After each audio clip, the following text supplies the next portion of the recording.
Welcome back to Ronnie, I'm Joe B. Have you ever wondered when to ditch the walker for a cane after a knee joint replacement? If so, then tune in to find out.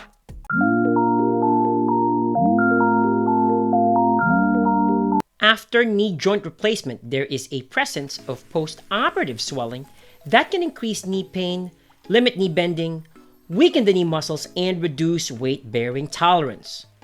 Most patients starts with a rolling walker since it offers 40 to 60% reduction in weight bearing on the operated knee due to the presence of two hand grips.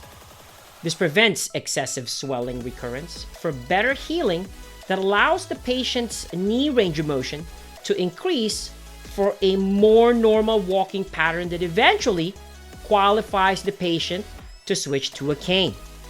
When using a rolling walker, start with a 3-point gait and eventually transition to a 2-point gait once your balance and weight-bearing tolerance are better. On the other hand, the cane offers 20 to 30% reduction in weight bearing on the operated knee due to the presence of one hand grip.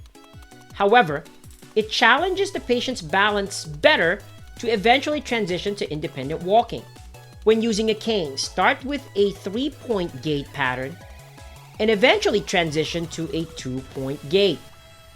When going up steps, the cane should be up first, then the good leg, then the operated leg.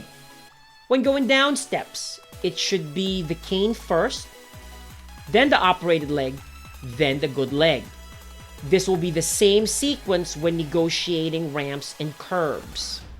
The dilemma that patients face is when deciding when to transition from a walker to a cane. There are 3 requirements that you need to satisfy in order to do that. There's no time frame for this, as healing may vary from one person to another. But first, the criteria is that if you walk with a walker without a limp, this means that you can transition to a cane. Second criteria, walking with adequate knee bending or swing through suggests that you will not trip forward and face plant.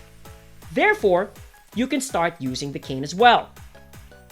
Third and final criteria, if you walk with a walker without any feeling of knee buckling on the operated knee to a point that you find yourself leaving your walker behind, then it is probably time to train with a cane. So with that down, I want to encourage you to comment below to share your walker to cane transition. And if you like these types of contents, please comment below as well so we can make more of these post-surgery recovery videos. Thank you so much.